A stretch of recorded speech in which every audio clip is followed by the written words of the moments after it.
2 years ago today, I left to serve a 2-year mission for the Church of Jesus Christ of Latter-day Saints, so I should have just been coming home right around this time.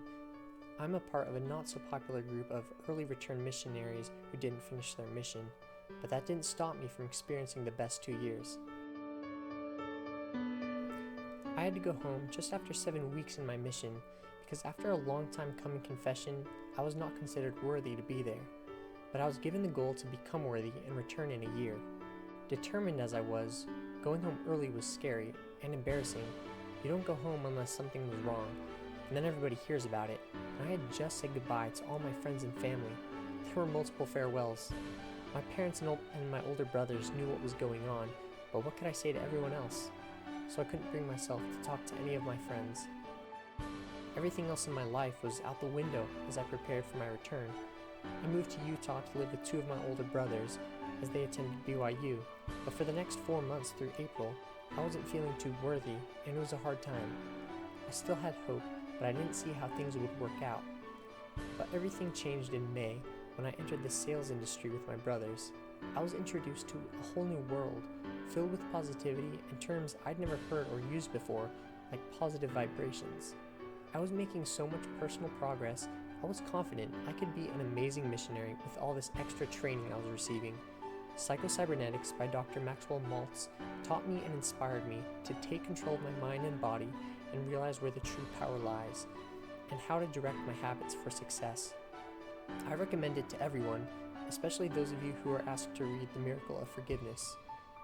The first documentary that kind of blew my mind was Thrive, What on Earth Will It Take? This documentary made me consider the entire world and how it runs, and I was suddenly thinking with a more global perspective. These discoveries led to many more from various resources as I continually searched for more truth. At this point, I was certain that coming home from my mission was the best thing that had ever happened to me. I was at peace with myself, and I knew I was worthy. I was immeasurably grateful for this incredible opportunity given to me by God to study more and gain extra preparation before completing my mission, and I was excited. I was translating all this new knowledge into Mormon terms, and I could already see myself teaching people these principles that I was sure would change their lives. This continued all through the summer and into October, when the time to return was right around the corner. I had a deeper understanding of the scriptures, and I had all these amazing personal experiences that strengthened my foundation. But from this new point of view, I began to see some of the limits of my belief system that I was a part of, and the vision I held for my life was changing. Books like Eternal Lives by J.J. Dewey changed my whole worldview again and forced me to observe and analyze the beliefs I held and not take them for granted. I had learned to better entertain new ideas without just checking if they fit into my belief system to see if they were okay.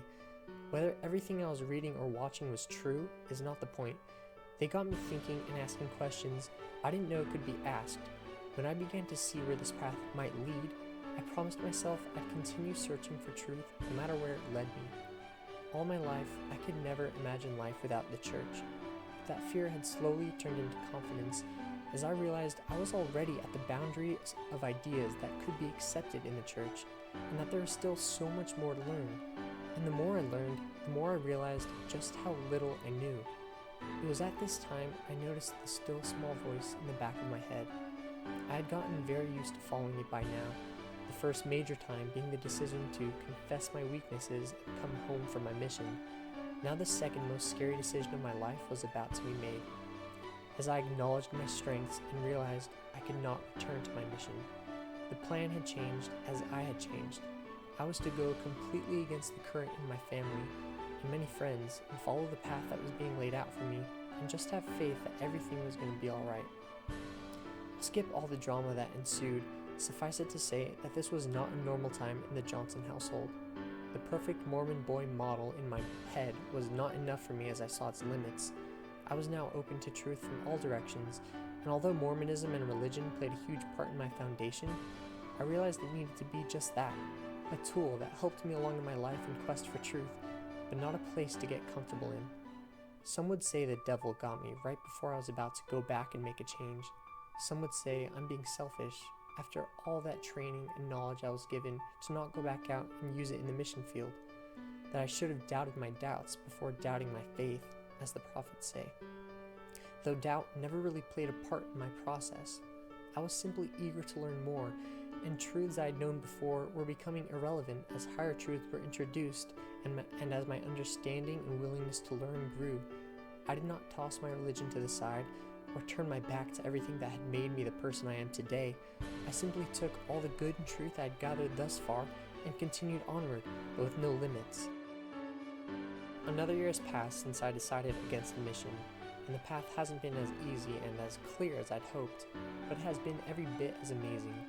And I can say that God or the universe or nature has continued to change my life for the better, opening my eyes wider and wider than I ever thought possible. As Joseph Smith desired, I've searched for truth all over and found great teachers such as Santos Bonacci and Michael Tellinger, documentaries such as Cowspiracy that show what we can do for the earth. I've discovered organizations doing amazing things for the world, such as the Venus Project and Jacques Fresco, and Manoj Bhargava from Billions in Change. I know now that there is no such thing as secular truth. Everything's connected. I know there are many of you who have had similar experiences as mine, and I want to encourage anyone who is seeking truth or trying to better the world to keep moving forward. You're not alone. Doomsday has turned into a bright hope for the future and a determination to do all that I can to help my fellow man. I understand that the responsibility is ours to transform this world we love. It isn't right to expect it from anyone else, from outer space or from above. We the people have the power, so shake off your dust and stand tall. For united we stand, divided we fall. The society we live in was created by man. It isn't perfect, it's not ideal. Can we change it? Yes, we can. If you find this hard to believe, that there's just too many obstacles, let me help you. Say it with me, out loud. It's possible. Thanks so much for watching this video and hearing my story. If you enjoyed it, please like the video and share it with your friends and family. I in no way mean to offend anyone of any religion or belief system. I only wish to help unite us all for the common good of all humanity and for our earth. It starts with the man in the mirror, so go meet him and know thyself.